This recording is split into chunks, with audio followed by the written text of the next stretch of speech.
without brakes.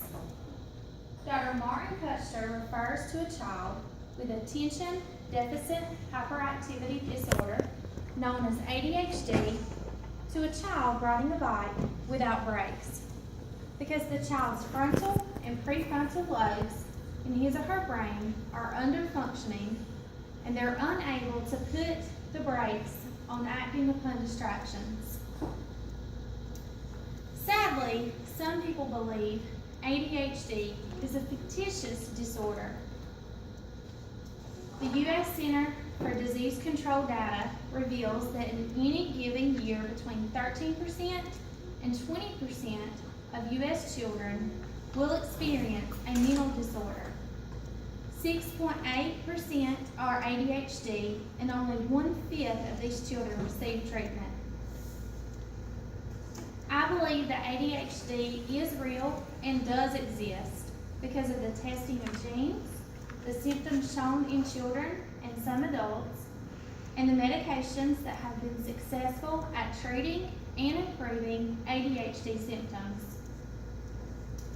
The most compelling reason that I have for believing ADHD is real is because several genes have been identified with ADHD. A specific gene called DRD47 may decrease levels of dopamine in the brain. Low levels of dopamine have been proven to cause problems with inattention. According to Dr. Edward Hallowell, brain imaging studies such as MRI prove the existence of this disorder. Brain scans have revealed significant differences in the size of 4 regions in the brain. Another piece of research that supports my first contention, besides the MRI, is another type of brain imaging technique that allows experts to examine and define ADHD more accurately by evaluating blood flow patterns in the brain. This is known as SPECT testing. Secondly, I believe that ADHD does exist because it is an explanation of the symptoms of ADHD. Symptoms include poor organization, trouble finishing tasks, poor sense of time, poor ability to utilize self-talk, to work through a problem, inconsistent work and behavior. Also, an ADHD person may have trouble with transitions. Not everyone with ADHD has these symptoms. For someone to be diagnosed with ADHD, he or she must have had symptoms for 6 months or more. I conducted an interview with Coach Tanya Poller, a PE coach at Jeff Davis Elementary School. She explained how she has saw firsthand the symptoms of ADHD and believes 100% that it is a valid diagnosis for hyperactive children. Poller stated that there are kids that could not function or complete a simple task if it was not for the treatment the student receives for ADHD. Something else to think about. Have you ever met a child who said, "I wonder if I should try my best, get a good grade, and be praised?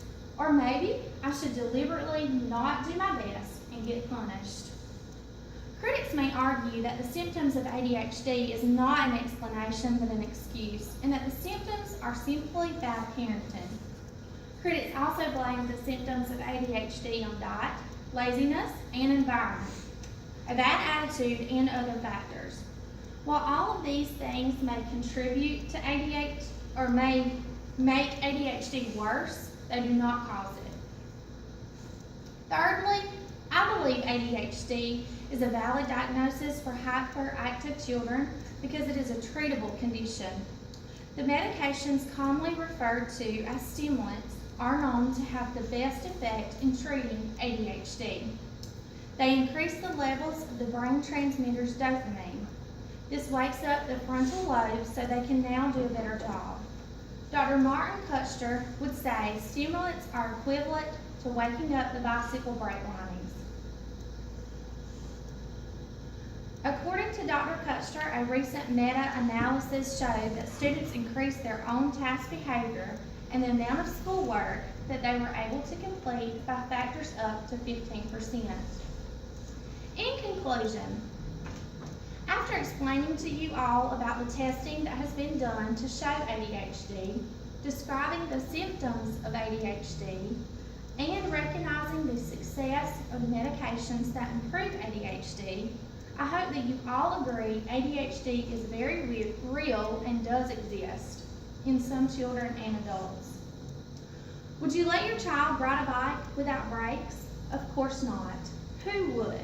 Don't let anyone go without the brakes to fight ADHD that is indeed very real and does exist.